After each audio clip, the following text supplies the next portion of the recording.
I'm Anthonix Maximus, bitching to you about movies because I got the losing end of a wishbone. Thanksgiving is over, your judgmental family members have gone home, and now we can discuss the real Thanksgiving movie. Not that Thanksgiving Charlie Brown special. Not planes, trains, and automobiles. No, not even Dutch. We're actually going to talk about Spider-Man. So we know how I roll. At this point, I have to boggle you down with some history behind the character, right? But we already know about Spider-Man, so I'm gonna just try to fast forward through this, alright? In the early 60s, our man Stan Lee approached artist Steve Ditko to create a new superhero. This superhero was gonna be a little bit different, you see. Most superheroes were already grown men. But this one was actually a teenage boy, a high school kid actually, from Forest Hills. We never seen a teenage superhero unless they were a sidekick, say for example, Bucky, or even Robin. But Stan Lee wanted to create a superhero that would actually appeal to more of the younger audience. So they had a hero that they can grow up with. And many would actually speculate that Peter Parker is the young version of Stan Lee. And in my headcanon, I like to accept that because if you look at Tom Holland, the current Spider-Man, he actually does look like a spitting image of a young Stan Lee. So I like to think this has gone full circle. Now, the first time the world was introduced to Spider-Man was in Amazing Fantasy number 15. That was released in August 1962. And over the decades, the story is typically the same. An orphan Peter Parker is taken in by his aunt and uncle May and Ben Parker. One day he gets bitten by a radioactive spider, gains the abilities of a spider, which, let's face it, in the comics just limits him to climbing up walls and getting spider sense, even though, do spiders really have a sense? But Peter Parker doesn't use his abilities until he sees the consequences, which happens to be the death of his Uncle Ben. And that's where the whole "with great power comes great responsibility" line comes in. And the rest is history. And the 70s was a wild, weird era, alright?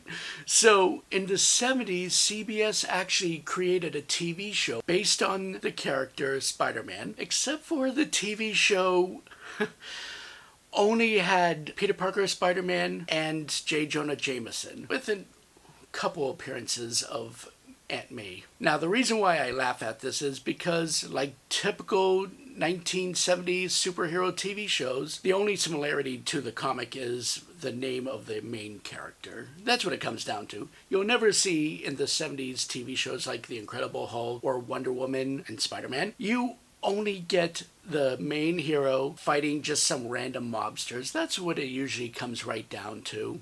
And the reason why I'm chuckling here is because if you look at who played Spider-Man in the 70s, it was Nicholas Hammond. The crazy part is, he was 28 when the show aired. I've noticed that young people in the 70s look like they're in their late 30s. It's almost like the 70s make people age like milk. The only reason why the show was canceled, aside from lack of interest, is because between The Incredible Hulk, Wonder Woman, and some of the TV specials they had, CBS was starting to turn into a superhero network, and they really wanted to avoid that. Japan had their own Spider-Man as well. Yeah, in 1978, Japan had their own version of Spider-Man produced by the Toei company, to which they actually called Spiderman.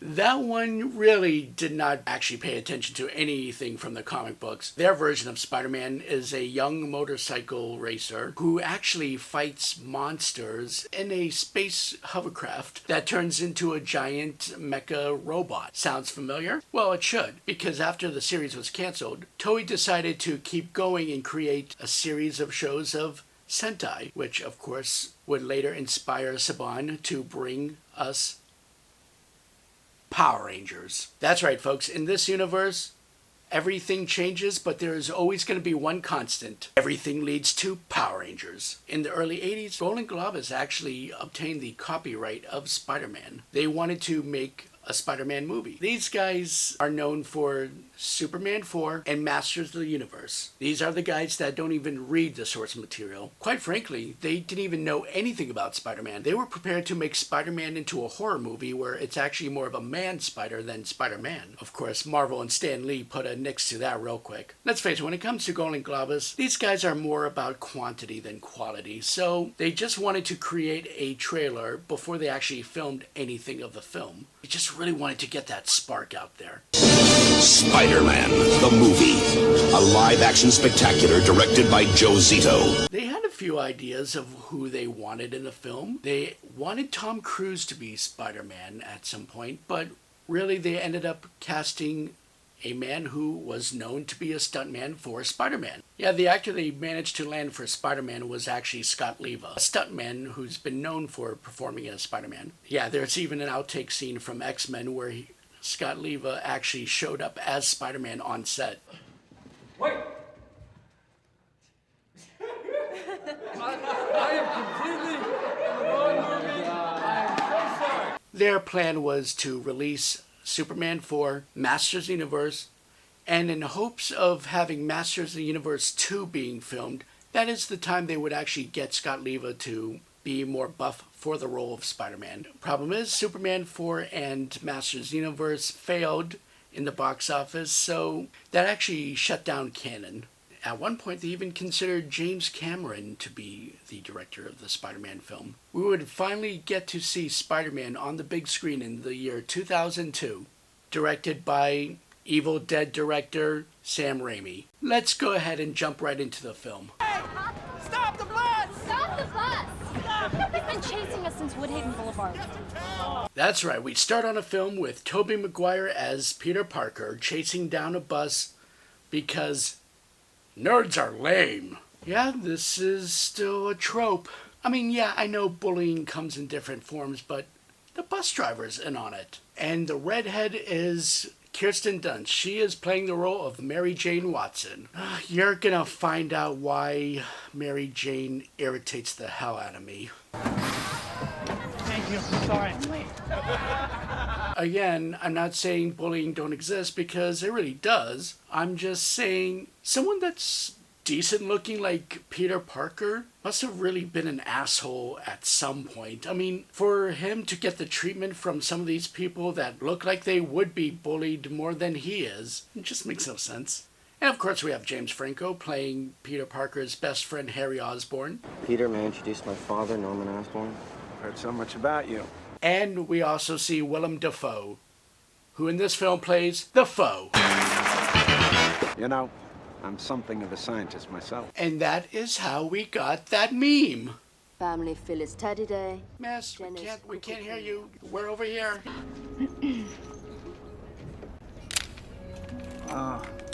Perfect. And with that camera that day forward, Peter Parker learned of his future career, OnlyFans.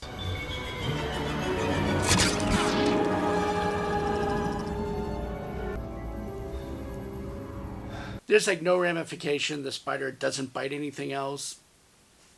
Alright, fine. I mean, yeah, in the comics, Peter might have thrown out a few dialogue lines about how the spider died immediately after biting him, but we're not reading a comic, we're watching a movie. We still need some kind of context here, right? Otherwise, we're gonna think that someone else is gonna be bitten by a spider. Mr. Balkan, Mr. Fargus, Norman? Mr. Osborne? No, you can't do that. Come on. You can have a man in a wheelchair, or you can have a bald man. But you can't have both. Alright, not in a Marvel film. I've noticed you're developing powers. What if I were to tell you there's a school for you? You mean the Xavier Institute for Gifted Youngsters? No, I'm talking about PragerU. Ew. And if your so-called performance enhancers have not had a successful human trial by that date, I'm going to pull your funding. Yeah, like that military guy's opinion matters. He's the rude dad from the Drew Carey Show. Ben and May Parker, played by Cliff Robertson and Rosemary Harris.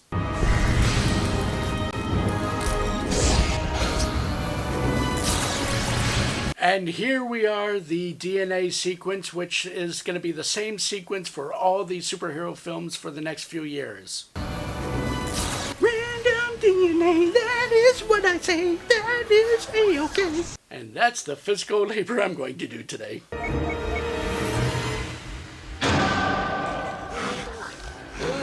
Oh my god, that formula has turned him angry, the same way a rock star does to me. I want to see Fast and the Furious next. that could be worse. He could look like the Green Goblin from Spider-Man Turn Off the Dark. And because of movie magic, they stopped production for a few months so he can actually buff up to be Spider-Man. Not that any of that matters, because after filming this, he went on to do Seabiscuit, where he had to drop all that weight, and that weight stayed off of him for the future films. Goodness. Raging hormones, they never change. Can you really call it raging hormones when you're 30?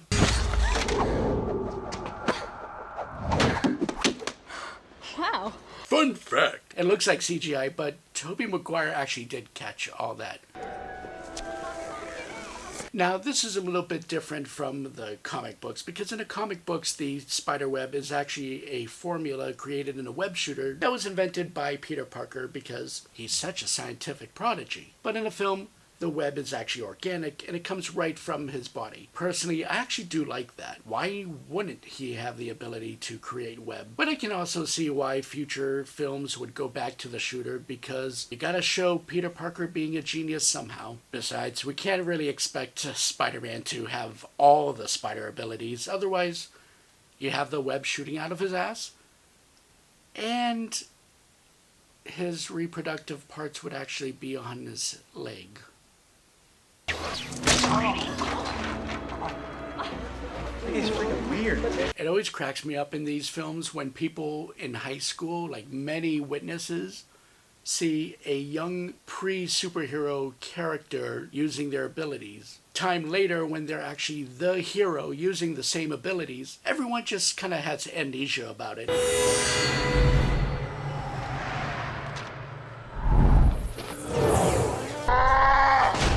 That's pretty much the one and only time you're gonna get the full extent of the Spidey sense. Which, the idea of the Spidey sense is kind of weird, because what constitutes as danger?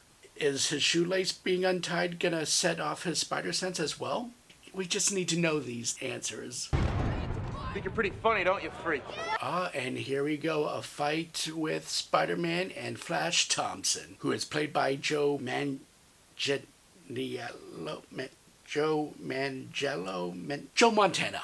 He's Joe Montana. Flash, it was just an accident. My fist breaking your teeth, that's the accident. Okay, I get it.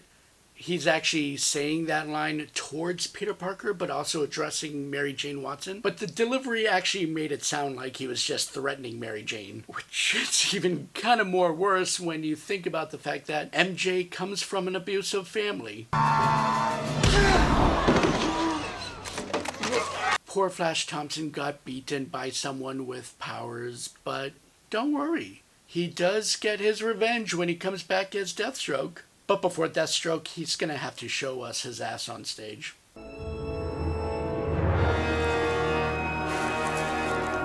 See, fellas, that's what happens when you touch yourself.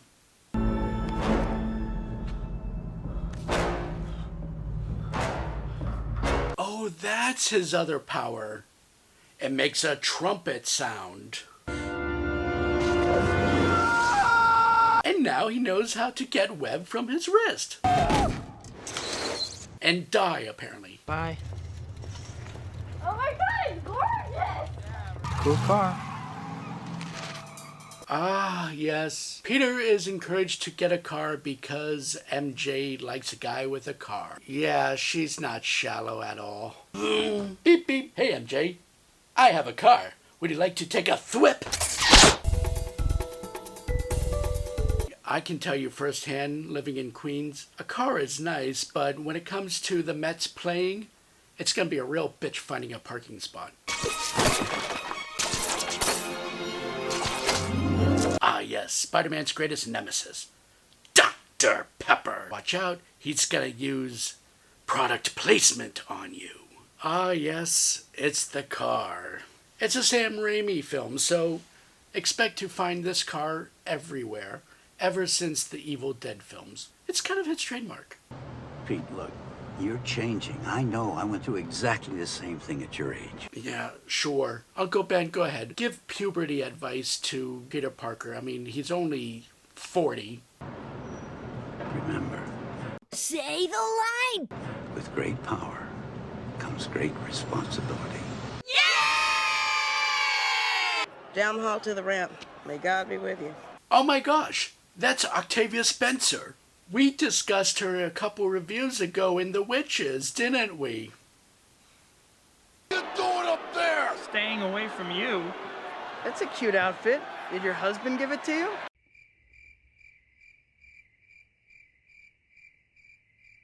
As a matter of fact, yes, my husband did pick out my outfit. You closed-minded bigot? That is not how we do things here. I'm sorry, I didn't realize. So you just thought you would insult me by insinuating I have a husband? Look, I'm sorry. I'm not even gonna finish this battle. You can have this, monster. I'm stepping out of Slim Jim. Get myself out of here. You moron. You've truly lost your way, Peter Parker. And by the by, that announcer is Bruce Campbell. Yeah, Bruce Campbell, who also worked with Sam Raimi in the Evil Dead films. Sam Raimi likes to recycle. Stop it! Now he's gonna get away with my money. I missed the part where that's my problem. Yeah, after Peter Parker regurgitated that line right back at the guy, I remember the audience in the theater applauding, but you dummies have no idea what he just did. Pfft, noobs.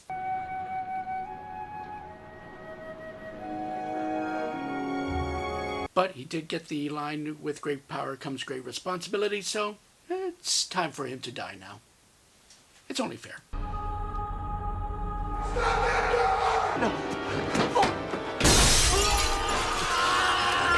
And that Robert's death would actually mean something if Spider-Man 3 had left it alone.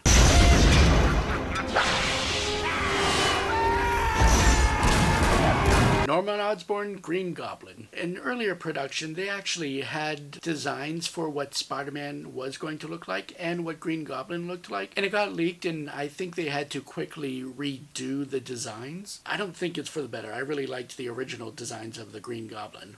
Now, he's a Power Ranger villain. It's not the first time I've been proven wrong. Willem Dafoe Norman Osborn is such a dick. I miss him too. But he was there. I mean, you can't be sure Uncle Ben was at the graduation. For all we know, he might be burning in hell right now.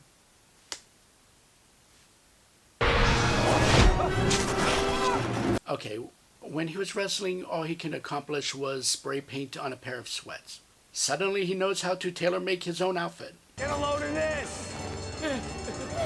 Now, you gotta remember, before the movie came out, the studio kind of did the same thing that Canon tried to do, which was show a little bit of a sneak peek of Spider-Man. And what they did in a teaser trailer was actually have Spider-Man take down a couple of robbers in a helicopter, and the helicopter ends up in a web right between the Twin Towers. And of course, this being 2002, a year after 9/11, due to sensibility, they had to actually cut that out. Yeah, I get it. It makes sense.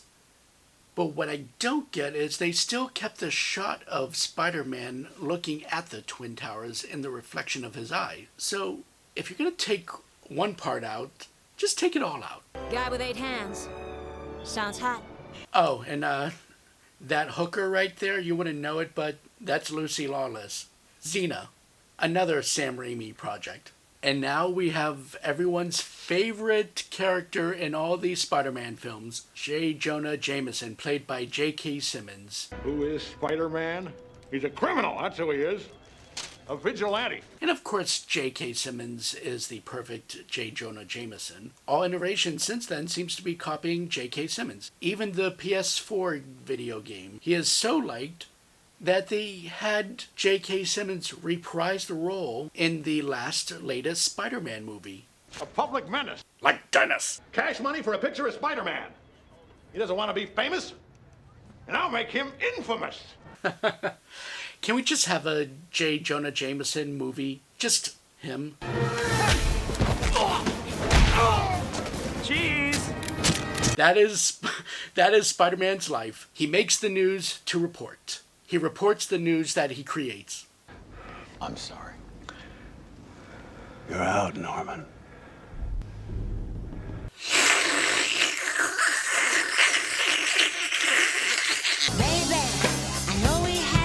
Macy Gray definitely dates the film, don't it? Jamie Franco, you philanderer, you, taking your best friend's crush. MJ, why didn't you wear the black dress? Talk about cultural appropriation, Mary Jane Watson. I believe you owe Charlie's Angels an apology. Oh my god, Green Goblin is destroying Times Square. But no one is trying to push off their crappy demo CD onto you, so that's kind of a win. Hi, Stanley.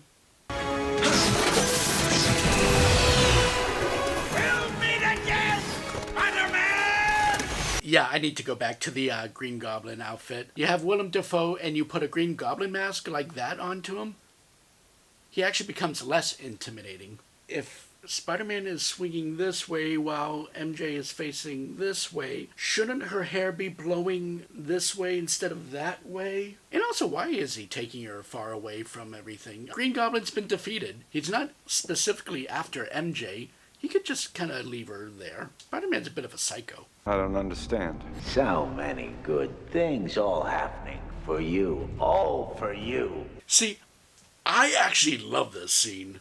You get to see him playing the duality of his personalities. It would have made more sense if they just, I don't know, perhaps had the formula change his skin green. It would have been kind of similar to the Incredible Hulk. At least with green skin, he can still keep that crazy Willem Dafoe face. Willem Dafoe is a scarier Green Goblin when he's just Norman Osborn. Don't trust anybody, that's your problem. I trust my barber. Do you trust your barber?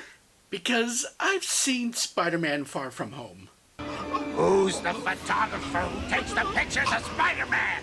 I don't know who he is. His stuff comes in the mail. You're lying! Now, J. Jonah Jameson may be painted up as a jerk at many times, but what I like about this scene is he knows exactly where the pictures come from, but he lies to Green Goblin to protect Peter Parker. Say what you want about the character, fine, but it really says a lot to his character that he's actually protecting a young kid from potential death. And sadly, that's the last we see of J. Jonah Jameson in this film. Knew you two were in this together.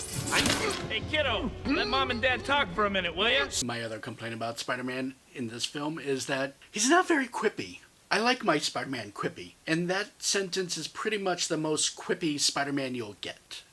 At least in this film. But the one thing they love more than a hero is to see a hero fail. In spite of everything you've done for them, eventually they will hate you. It's like he's speaking to a YouTube vlogger. How's it going with... Never mind. That's none of my business. It's not? I'm so interested. I'm not. You're not? Well, why would I be? Why would you be? We just shut up and stop repeating what he's saying? God. I better run, Tiger. There she goes, calling him Tiger. He hasn't done anything to really earn the title Tiger. I mean, why would anyone call someone Tiger? Now, in the comics, MJ is known very well for calling Peter Parker Tiger, but here it just kind of feels out of place.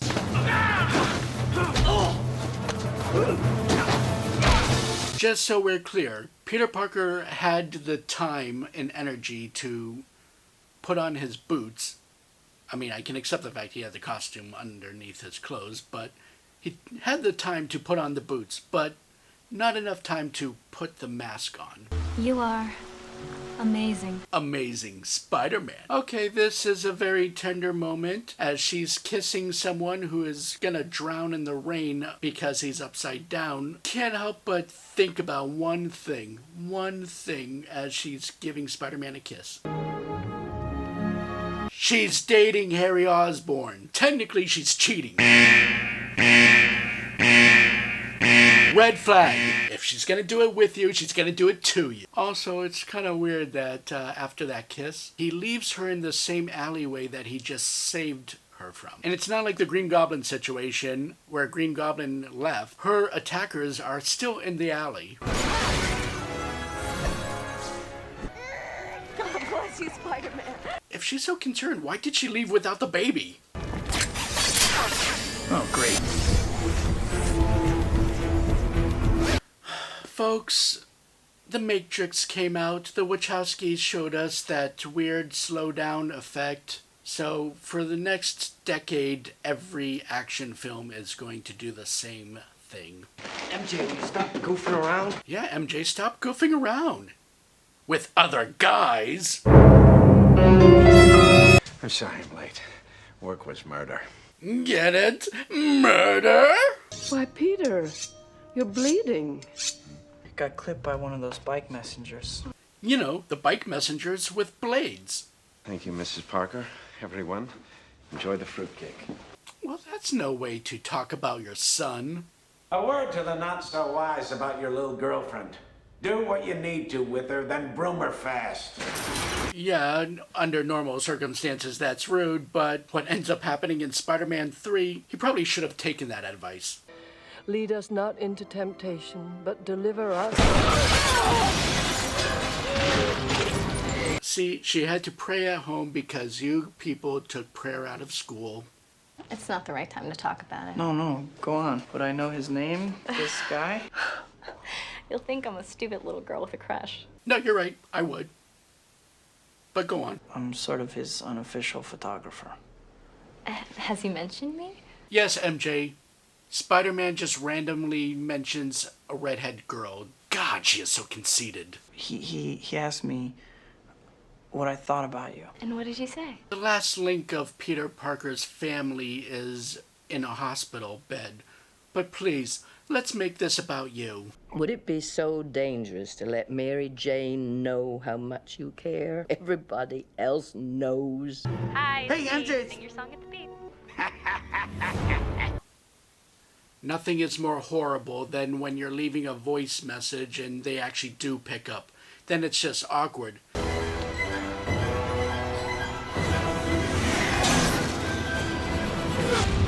And see, this is actually supposed to mirror the comic books. Green Goblin actually captures Gwen Stacy, and Spider-Man battles Green Goblin on top of the Brooklyn Bridge. In the film, they kind of skip the Gwen Stacy. In fact, they pretty much skipped Gwen Stacy ever since she died in the comic books. Afterwards, it was just Mary Jane the whole entire time. Through all the iterations of the cartoons, it was Mary Jane Watson. And in this film, they overlook Gwen Stacy and replace all the story arc, well, the climax. And also, this isn't the Brooklyn Bridge, it's actually the Ed Koch Bridge, or Queensboro Bridge, whichever name you would like to give it. And of course, what's noticeable in this scene is the Roosevelt tram.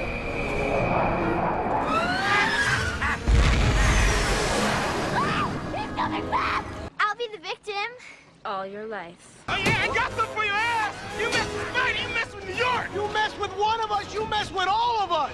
Remember, post 9/11 world, we had to have dialogue like this. But now, when I hear them reciting these lines, screenwriter, shut the hell up.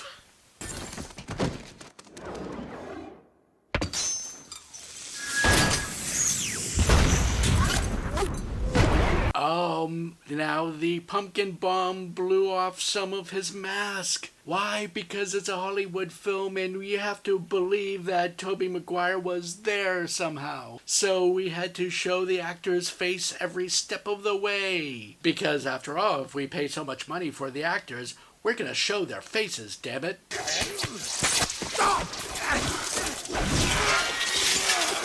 Okay, apparently his web is made out of metal. You've spun your last web, Spider-Man. Okay, see, now that would have been the writer's benefit if they actually went with the web cartridge version of the web shooter. Because in the comics, that was the easy way for the bad guy to have the upper hand, is the moment that they destroy the web shooters. But here, doesn't really take away from the fact that he can just produce some more web. Oh. And the green conehead has been defeated by his own glider. Also, just like in the comic books. Or if you're going by the 90s cartoon, the glider doesn't impale him, it sends him into another dimension because cartoon. I swear on my father's grave, Spider-Man will pay. There's only one man who's always been there for me. Hey, how's it going? That guy you're watching right now? That's me! I'm just taking the time finishing up on some editing just to let you know that this small little portion of filming was actually not recorded somehow because, F me for a living, right? Basically, I'll give you the idea of what was said. It was going to be the greatest rant against MJ ever. So great, it might have actually ended war. That's fine. I'll go on a further rant, maybe in Spider-Man 2. But for right now, the only point I really want to make here... My God, Mary Jane. You're literally at your boyfriend's dad's funeral, about to sink your claws into the next prey. I know you're from a damaged family, and that takes some repercussions, but damn! Anyways, that's pretty much the sum of it of what I had to say. Back to me. And of course, this isn't a critique on Kirsten Dunst as MJ because, the director and the writer is responsible for the direction of that character. You can only do so much, and you can only deliver what you're told. Mary Jane, and I'm sorry to keep harping on this, but she has this attitude of hers where it's like, oh my God, Peter Parker didn't show up for our date. Hey, Harry, get over here. It's your turn now. What's that? You're too emotionally damaged from your father? I get that. I am too. But I'm not going to work with you on that. Hey, Flash Thompson, it's your turn. Get to my bedroom of doom. That's Mary Jane Watson. Who am I? I'm Spider-Man. But in this film, Peter Parker turns down the advances of Mary Jane because he realizes the only way the people he cares about are safe is by detaching himself from them. Kind of interesting gray area of philosophy, kind of like the Jedi rule in Star Wars, where you can't have relationships or families, which that in itself makes sense, but you're still allowed to have friends, and you do have extended family, blood relatives. I don't know, I gotta really sit down with a Jedi sometime and discuss this. And sit down with Spider-Man, just put them all in the same room and we have this conversation. Wouldn't that be nice? America first. Damn it. United we stand. And that is the first theatrical Spider-Man film. Unless we count the 1970s TV pilot being shown in movie theaters in Europe. For us, this was the first theatrical Spider-Man film. I'm Anthonix Maximus. Please like and subscribe, ring the bell.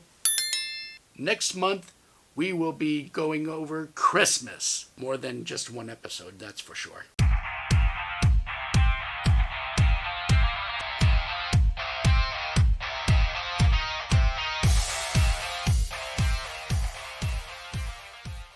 Mary Jane, we're gonna get you out of here. Oh, I see. You don't want to introduce me to your friends. MJ, we're gonna die! Because I'm gonna meet your friends? Oh my God.